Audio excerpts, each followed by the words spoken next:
Here we're going to look at several different methods for dividing two numbers. We're going to start with just how do we say this when we are dividing, for example, A and B. So what are the different ways that we could say that or write that? Probably the most common way is, I would say, A divided by B.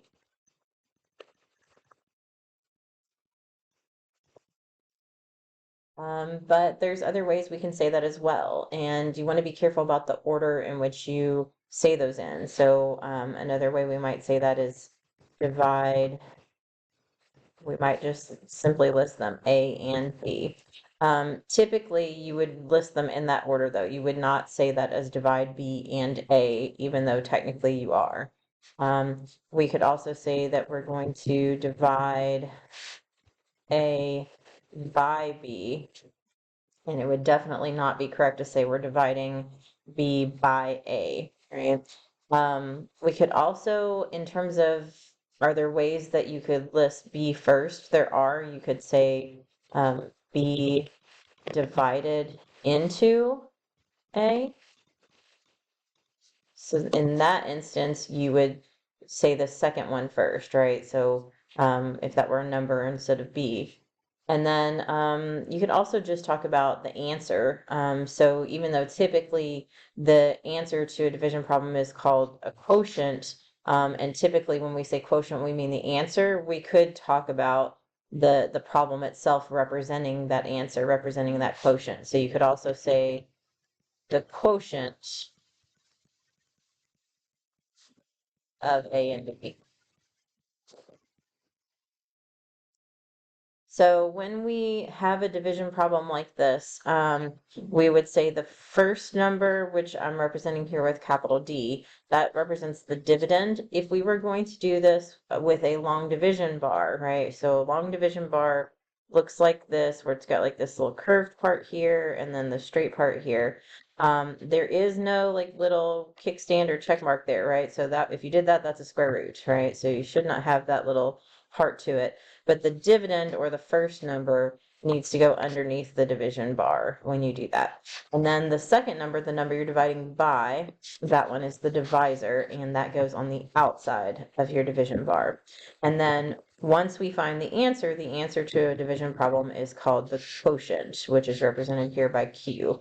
And typically with long division or any method that we use where we have a division bar, quotient would typically be written at the top. And then if there's a remainder, we would also list that next to it.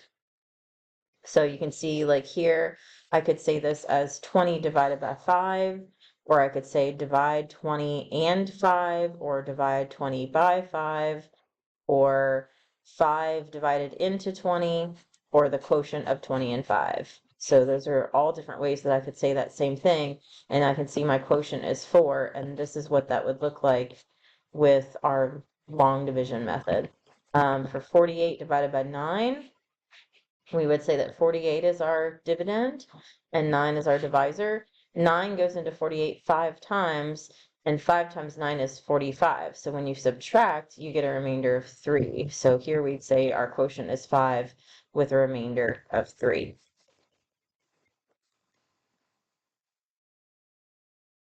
So in either of these forms, you can check your work by rewriting any division problem as a multiplication equation. So that's really nice.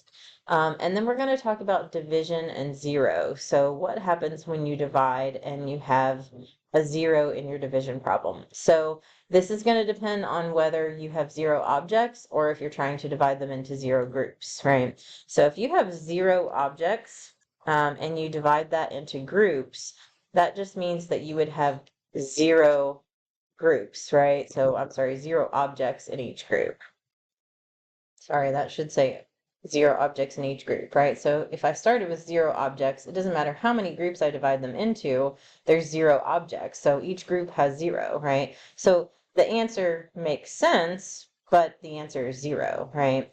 If you think of this the other way though, so let's say instead of zero objects and you divide them into groups, let's say that you have some number of objects, right? But then you're attempting to divide them into zero groups.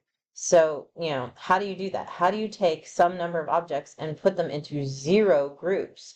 it's really not possible, right? Like, if you have some number of objects, at the very least, it's in one group, right? The group of objects. And like, certainly you could divide it into smaller groups. You could maybe divide it into 2 groups, 3 groups, 4 groups, but how do you divide it into 0 groups? You can't. It has to be like, even if you tried not to divide it, it's still the original group, right? So that one doesn't really make sense, right? That task is impossible. So at the very least, if there are any objects to begin with, then there's at least one group, so you really can't put it into 0 groups.